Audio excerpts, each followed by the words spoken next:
Hello प्यारे दोस्तों, आज के वीडियो में हम कक्षा 10वीं गणित के वेरी मोस्ट इम्पोर्टेंट क्वेश्चन पढ़ेंगे जो आपकी परीक्षा की दृष्टि से काफ़ी महत्वपूर्ण है।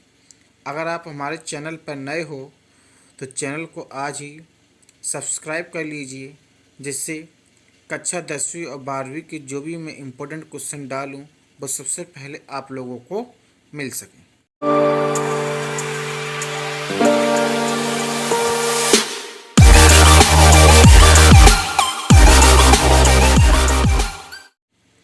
तो चलिए दोस्तों, आइए स्टार्ट करते हैं। तो सबसे पहले हम लोग यूनिट फर्स्ट से लेते हैं, और स्टार्ट करने से पहले मैं आप लोगों को बता दूं, मैंने ये प्रश्न किताब से छांटे हैं, ना कि किसी सीरीज से। तो इस तो तो इस वीडियो में हम किताबों के प्रश्न क्रमांक बताते चलेंगे और आप उनको टिक करते चलना और देखते चलना। जैसे कि हम अगर यूनिट फर्स्ट में बात करें तो यूनिट फर्स्ट में आप लोगों को एग्जाम्पल 2, 6 और 8 को लगाना है। अगर 1.1 प्रश्नावली की बात करते हैं तो क्वेश्चन नंबर 1 जो यूक्लिड विभाजन एल्गोरिथम के मेथड के ऊपर डिपेंड है उसको आपको पूरा लगाना है। अगर 1.2 में बात करें तो 1.2 में आप क्वेश्चन नंबर 1 और क्वेश्चन नंबर 4 को हल कर लीजिए। अब दोस्तों आइए हम अगर यूनिट 2 की बात करें तो यूनिट टू में आपको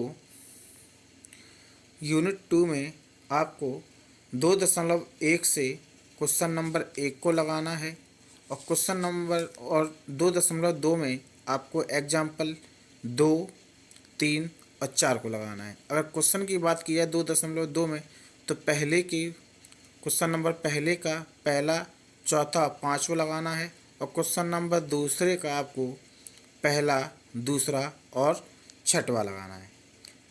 तो दोस्तों अब आइए हम लोग यूनिट नंबर 3 की बात करें। यूनिट नंबर 3 में हम अगर उदाहरण देखें, अगर एग्जाम्पल देखें तो एग्जाम्पल में आप लोगों को 7वां लगाना है, और 3.3 में हम अगर क्वेश्चन की बात करें तो क्वेश्चन नंबर 2, क्वेश्चन नंबर 3 का पहला, दूसरा और क्वेश्चन नंबर 1 का पहला क्वेश्चन आपको लगाना है।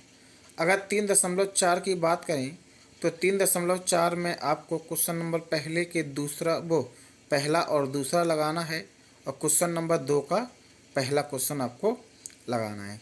3.5 में आप लोगों को दो एग्जाम्पल और देखने हैं, यानी कि एग्जाम्पल 15 और एग्जाम्पल 16। ये आपके लिए मोस्ट इम्पोर्टेंट है, इनको ज़रूर देखना दोस्तों।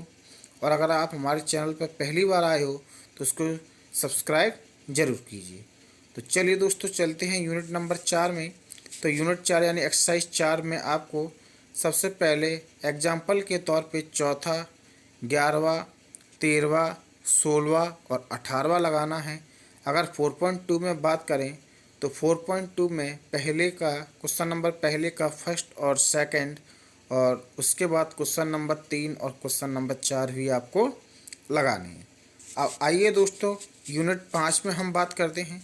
तो यूनिट 5 में अगर एग्जाम्पल देखें, अगर उदाहरण देखें तो उदाहरण में आपको क्वेश्चन नंबर पहला, तीसरा, 7वां और 8वां लगाना है। और अगर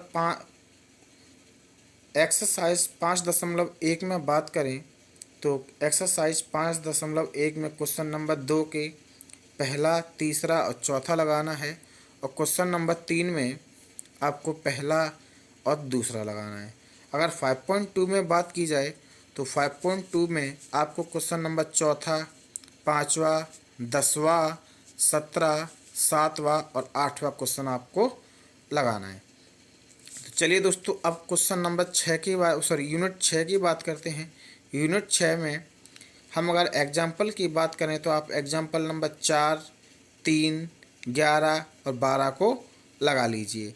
इसके अलावा 6.1 में हम बात करें तो क्वेश्चन नंबर 1 इम्पोर्टेंट है, और 6.2 में क्वेश्चन नंबर 1, और उसमें भी हमें क्या ज्ञात करना है, त्रिभुज की समरूपता के लिए शर्त, यानी कि condition of similarities of triangle को हमें लेना है। अब उसके बाद हम अगर 6.5 में आते हैं तो 6.5 में आपको क्वेश्चन नंबर 4, क्वेश्चन नंबर 5 और क्वेश्चन नंबर 9 ज्ञात करनी है। और इसके अलावा आपको थेल्स प्रमेय और पाइथागोरस प्रमेय का स्टेटमेंट है, जो कथन है, वो भी आपको कर लेना है। आइए दोस्तों, अब हम 19 वो यूनिट नंबर 7 में चलते हैं। तो यूनिट नंबर 7 में जाने से पहले हम लोग थोड़ा एग्जाम्पल देखेंगे इसके। तो एग्जाम्पल आप इसके 6, 7, 11, 13 और 14 को कर लीजिए। अगर 7.1 में हम बात करें तो 7.1 में मैंने आप लोगों के लिए केवल क्वेश्चन नंबर फर्स्ट दिया है। और अगर 7.2 की बात करें तो 7.2 में आप 7.2 प्रश्नावली का क्वेश्चन नंबर पहला, दूसरा, पाँचवा और सातवां हल कर लीजिए। इसी प्रकार दोस्तों, हम अगर यूनिट नंबर 8 में आते हैं तो यूनिट नंबर 8 में आपको एग्जाम्पल के तौर पे केवल पहला एग्जाम्पल करना है।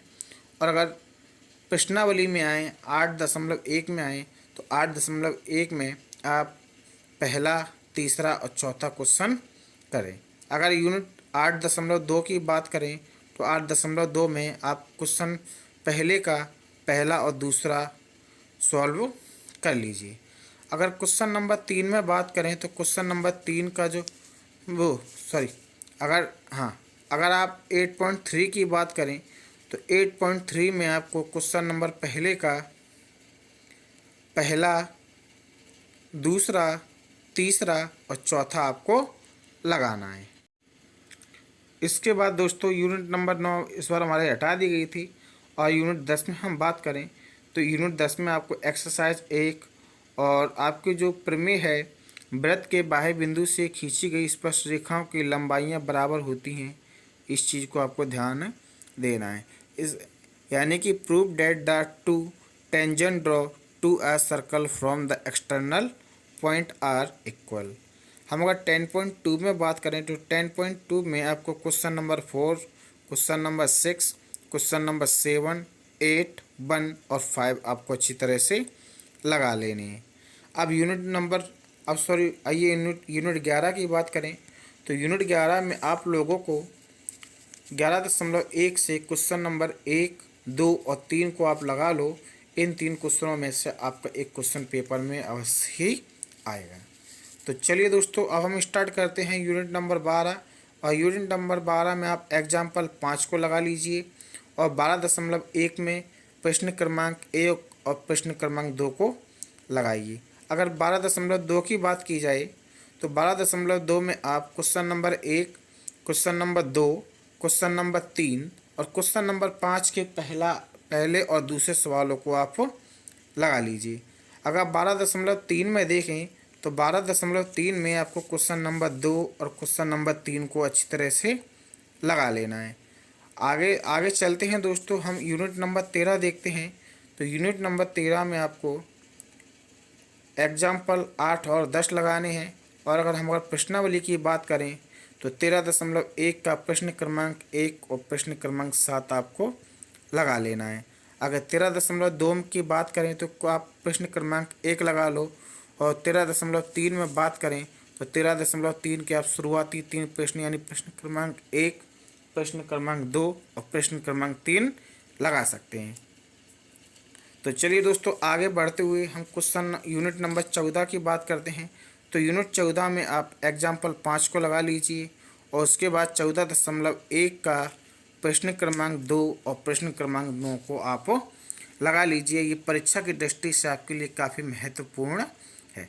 आगे 14.2 में हम अगर बात करें तो 14.2 में आपको क्वेश्चन नंबर 1 और क्वेश्चन नंबर 2 और 14.3 में क्वेश्चन नंबर 6 और क्वेश्चन नंबर 7 आप लगा लीजिए।